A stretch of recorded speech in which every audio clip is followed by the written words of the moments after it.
오늘 신명기 말씀에는 구약 성경에서 강조하는 매우 중요한 가르침이 요약돼서 나오고 있습니다.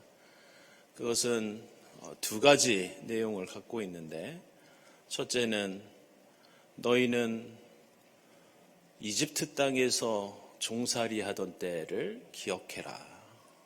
그곳에서 하나님께서 어떻게 너희를 구원하셨는지 기억해라.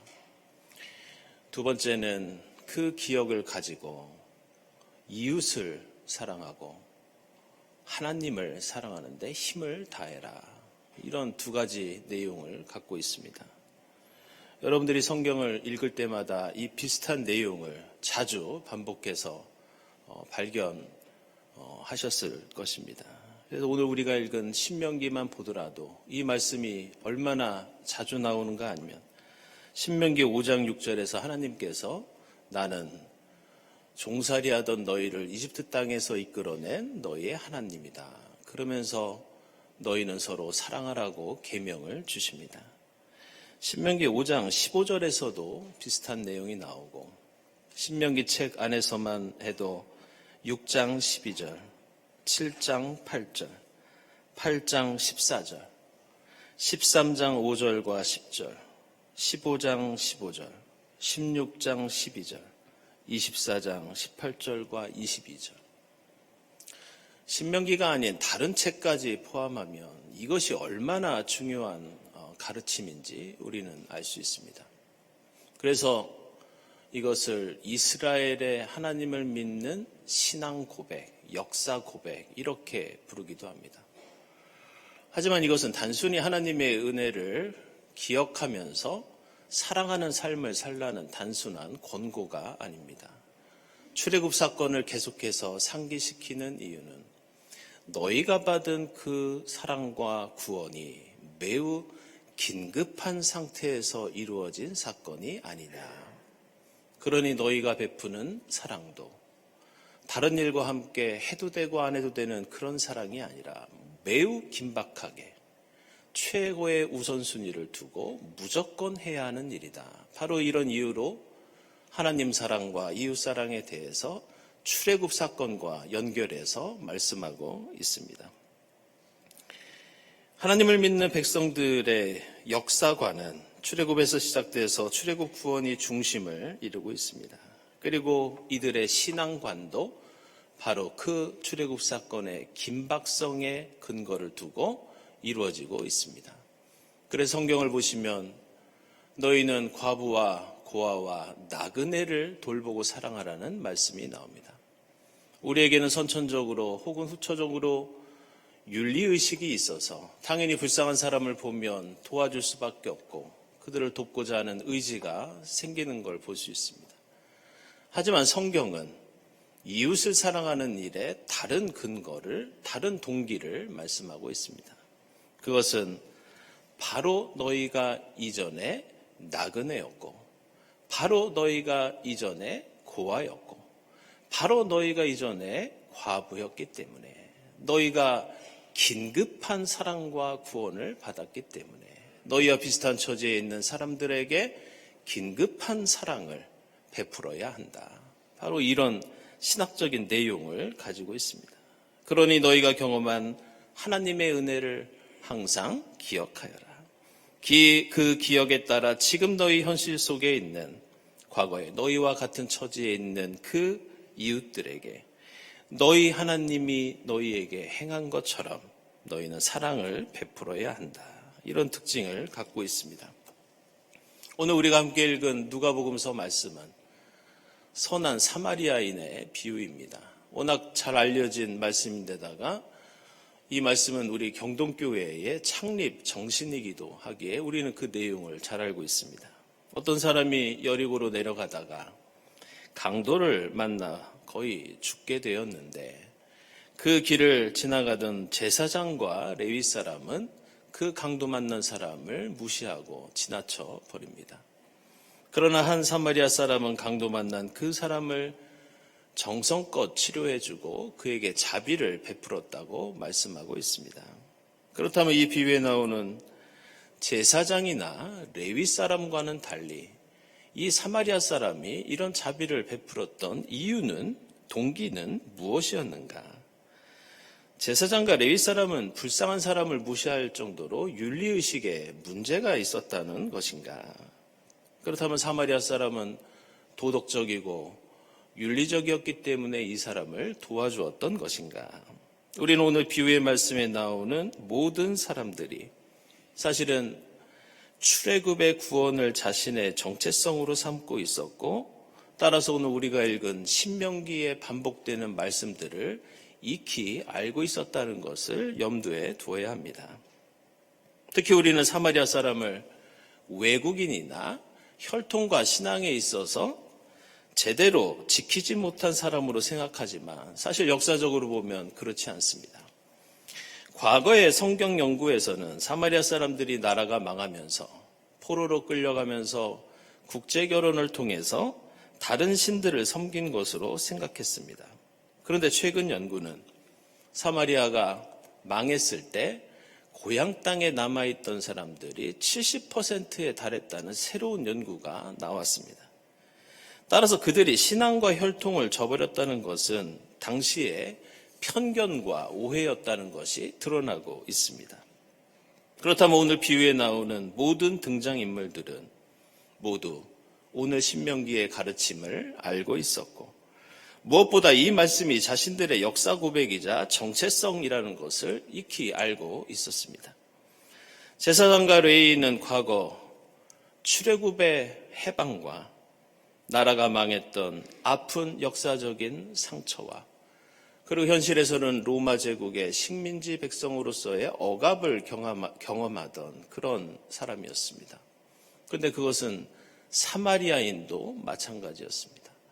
사마리아 사람들도 그들의 민족적 정체성은 출애굽 구원에 있었고, 그들도 역시 나라가 망했던 아픈 역사적인 경험을 가지고 있었고, 현실에서도 역시 로마 제국의 억압과 유대인의 차별이라는 이중고를 겪고 있었습니다. 그렇다면 거의 똑같은 역사 고백과 현실의 억압을 당하던 제사장과 레위인 그리고 사마리아 사람 사이에는 왜 이토록 강도 만난 사람에 대한 다른 태도를 보이고 있는 것일까? 이것과 관련해서 참고할 만한 흥미로운 연구가 있어서 여러분에게 소개하면서 오늘 비유를 다시 한번 생각해 보려고 합니다. 미국의 존 달리와 댄 베슨이라는 사회심리학자가 이 유명한 실험을 한 적이 있습니다. 그 실험의 제목이 선한 사마리아인의 실험입니다.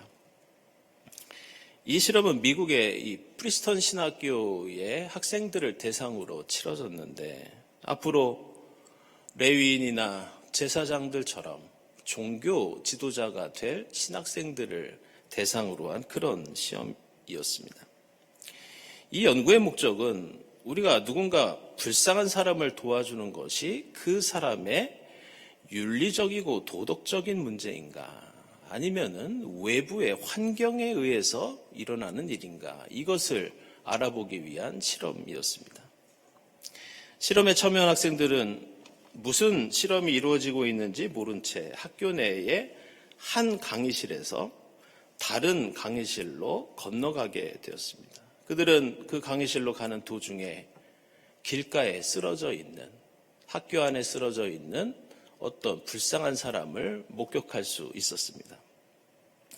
실험에 참여한 학생들은 두 그룹으로 나뉘어져 있었는데, 한 그룹은 이미 강의 시작 시간이 지나서 지각을 할 수밖에 없는 학생들이었고, 다른 그룹은 시간에 여유가 있어서 일찍 강의실에 갈 수 있는 그런 학생들이었습니다. 그런데 이 두 그룹이 강의실로 가면서 모두 고통을 호소하며 쓰러져 있는 사람을 발견했지만, 강의 시간에 지각한 그룹은 모두 이 사람을 못 본 채 무시하고 지나갑니다. 반면에 시간에 여유가 있는 다른 그룹 학생들은 그 불쌍한 사람을 도와주었다고 합니다. 이들은 모두 신학생이기 때문에 제사장과 레위인처럼 이웃을 사랑해야 한다는 것을 누구보다 잘 알고 있었습니다. 그리고 심지어 그들은 선한 사마리아인의 비유도 익히 잘 알고 있었습니다. 그러나 그들로 하여금 지금 내가 해야 하는 사랑을 미루게 하고 눈앞의 이웃을 지나치게 한 것은 그들의 윤리적인 문제가 아니라 나한테는 더 급한 일, 나한테는 더 중요한 일이 있다고 생각했기 때문이었습니다. 지금 당장 내가 해야 할 일 때문에 앞만 보고 달려가는 사람들, 내가 목표로 세운 꿈과 목표를 성취하기 위해서 다른 곳에 눈을 돌릴 여유가 없는 사람들, 이들에게는 지금 내 주변에 고통당하는 이웃이 우선순위가 되지 않을 수도 있다는 그런 연구 결과입니다. 사람들은 누구나 불쌍한 이웃을 도와야 한다는 것을 알고 있지만 그 사람을 도와주는 것보다 나에게는 더 중요한 일이 있고 반드시 해야 할 일이 따로 있다는 생각, 그것이 우리의 사랑을 미루게 한다는 것을 가르쳐주고 있습니다. 또 다른 사회심리학자 로버트 레빈이라는 분은 이런 연구를 한 적이 있습니다. 전 세계 수십 개의 도시의 삶의 속도를 측정했다고 합니다. 사람들이 일상생활에서 걷는 속도가 얼마나 빠르고 약속을 얼마나 정확하게 지키고 있고 업무를 처리하는 속도는 어떤지 여러 가지 삶의 속도를 측정했다고 합니다. 그 결과 서유럽 국가들과 일본 같은 나라들의 속도가 다른 나라들에 비해서 매우 빨랐다는 그런 연구였습니다. 그런데 이 삶의 속도와 고통당하는 이웃을 도와주는 것의 상관관계를 조사해 보니 속도가 빠른 사회일수록 불쌍한 사람을 돕는 일이 적었고 반대로 느릴수록 남을 돕는 일이 많았다는 연구 결과였습니다. 앞을 향해 빠르게 달려가는 사회일수록 내 주변에 이웃을 살피는 것이 어렵다는 앞서 말씀드린 그 프린스턴 신학교에서의 연구와 같은 내용이었습니다. 물론 이러한 연구들은 오늘 선한 사마리아 사람에 비유하는 2000년이라는 시간의 간극이 있고 역사적이고 문화적인 배경이 다르기도 합니다. 그러나 우리가 주목할 것은 오늘 예수께서 선한 사마리아인의 비유를 말씀하시기 전에 오늘 본문 바로 앞에 나오는 어떤 일에 대해서 우리는 생각해 봐야 합니다. 25절을 보면 율법학자가 예수께 와서 이렇게 물어봅니다. 선생님, 내가 무엇을 해야 영생을 얻을 수 있겠습니까? 이런 질문을 던집니다. 그때 예수께서 율법학자에게 성경에는 뭐라고 적혀 있느냐 이렇게 물어보십니다. 그러자 율법학자는 신명기와 레위기의 말씀을 기억해내면서 내 마음을 다하고 내 목숨을 다하고 내 뜻을 다하여 주 너의 하나님을 사랑해라. 내 이웃을 내 몸과 같이 사랑하라고 하였습니다. 이렇게 예수께 대답을 합니다. 그러자 예수께서 다시 말씀하십니다. 내 대답이 옳다. 그러면서 그대로 행하면 네가 살 것이다. 그대로 행하면 너의 매일매일의 삶을 제대로 살 수 있을 것이다. 이렇게 말씀해 주십니다. 결국 오늘 선한 사마리아인의 비유는 단순히 누가 선행을 베풀었느냐 이것이 초점이 아니라 무엇이 우리로 하여금 눈앞에 이웃의 눈을 감게 하느냐, 무엇이 우리로 하여금 그 이웃을 돕게 하느냐, 그 기준에 관한 말씀이 바로 오늘 선한 사마리아인의 비유입니다. 율법학자는 항상 먼 앞날에 펼쳐질 영생에 대해서 큰 관심을 갖고 있었습니다. 그 영생이 세상의 다른 어떤 것보다 중요한 가치라고 생각하면서 그것을 위해서 최선을 다하던 사람이 이 율법학자였습니다. 그런데 예수께서는 너가 사는 매일의 삶 속에서 그 영생보다 더 중요한 것이 있다. 그것은 바로 하나님을 당장 사랑하고 이웃을 당장 사랑하는 일이라고 말씀하고 있습니다. 다시 말해서 내가 지금 강의 시간에 지각을 하든지 내가 지금 세상의 다른 성과와 업적을 위해서 분주하게 노력을 하든지 사랑은 결코 다른 가치를 위해서 미룰 수 있는 게 아니다. 이렇게 가르쳐주고 있습니다. 이것은 오늘 비유에 나오는 제사장과 레위인도 마찬가지였습니다.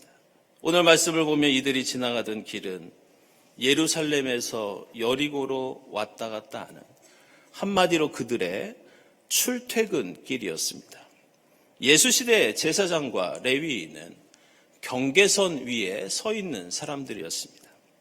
로마 제국의 식민지 백성이었지만 종교 지도자로서 그들이 어떻게 처신하느냐에 따라서 사회적인 성공을 거둘 수 있었고 또한 사회적인 실패를 겪을 수도 있었던 사람들이 제사장과 레위 사람들이었습니다.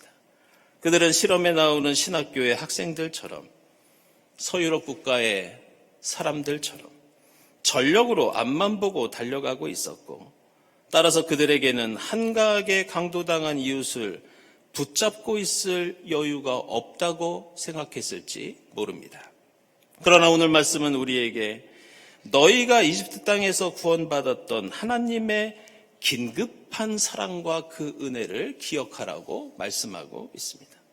그러면서 너희도 세상의 다른 어떤 가치보다 지금 내 주변에 있는 이웃을 돌보는 일을 우선순위로 삼고 최선을 다해야 한다고 말씀하고 있습니다. 오늘 우리는 교회 창립 78주년을 축하하고 기념하는 예배를 드리고 있습니다. 지금 우리가 속해 있는 이 사회와 역사와 교회는 변화가 너무 심하고 미래가 불확실하여서 우리는 어디로 어떻게 가야 할지 모르는 그런 현실을 살아가고 있습니다. 그러나 우리는 방향도 모르고 방법도 확실하지 않은데 그저 앞을 향해 끊임없이 달려가는 그러한 삶과 신앙을 가지고 있습니다. 이쯤에서 우리는 잠시 멈춰 서서 당신들은 기억하십시오라는 이 말씀에 따라 지금까지 우리를 인도해 주시고 함께해 주신 주님의 은혜와 사랑에 감사해야 할 줄로 믿습니다. 교회의 미래와 영생의 문제는 하나님께 맡기고 지금 우리가 지키고 실천해야 할 하나님 사랑과 이웃 사랑에 우리가 집중해야 할 줄로 믿습니다. 세상에는 많은 일들이 있지만 사랑하는 일을 대신할 만큼 가치 있고 중요한 일은 그리스도인에게 없습니다. 창립기념주의를 보내면서 그 사랑 때문에 시작된 경동교회의 정체성을 생각하면서 우리가 그 사랑에 최선을 다할 때 주님께서 앞으로도 우리 공동체와 임마누엘로 함께해 주실 줄 믿습니다. 기도하겠습니다. 하나님 감사합니다. 우리 경동교회 공동체를 지난 78년 동안 지켜주시고 인도해 주시니 감사합니다. 저희가 달려갈 앞날은 주님께 맡기고 지금 하나님을 사랑하고 지금 이웃을 사랑하는 데 힘을 다하는 저희 모두가 되게 하옵소서. 예수 그리스도의 이름으로 기도드리옵나이다. 아멘.